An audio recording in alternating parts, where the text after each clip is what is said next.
Hi learners, this is Tutor Marife. Let's solve this quadratic equation problem number 1 using another method. Let's read the problem first.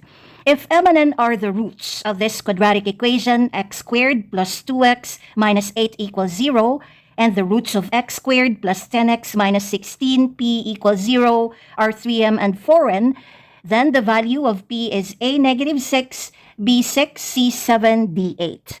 For those who watched the first method of this problem, we started with finding m and n, or the roots of this first quadratic equation. Then we obtained the quadratic equation equivalent to this second equation.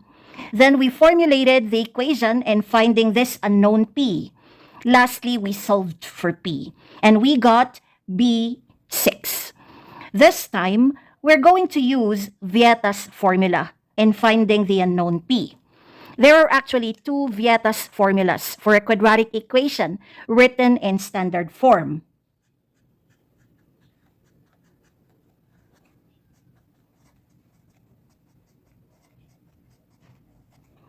A quadratic equation written in standard form is in ax squared plus bx plus c equals 0 form.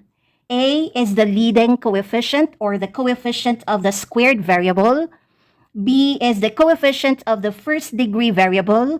C is the 0 degree term, or the constant term. The first Vieta'S formula is the sum of the roots formula.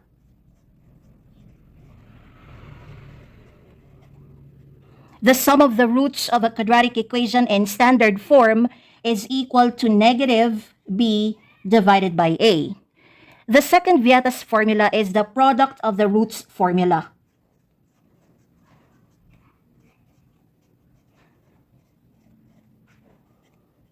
The product of the roots of a quadratic equation in standard form is equal to c divided by a. And in solving for p in this problem, we're going to use this second formula only. Product of the roots equals c divided by a. Let's focus on the first set of given information. We have this first quadratic equation, x squared plus 2x minus 8 equals 0. Then the roots of this first quadratic equation have been defined as m and n. So the product of the roots, or m times n, is equal to c, which is the constant term, or the 0 degree term of this equation, divided by a, or the leading coefficient, or the coefficient of the squared term of this equation. We have a as 1. So this is divided by 1. Therefore, mn is equal to negative 8 divided by 1, or negative 8. Let's call this our equation 1 prime.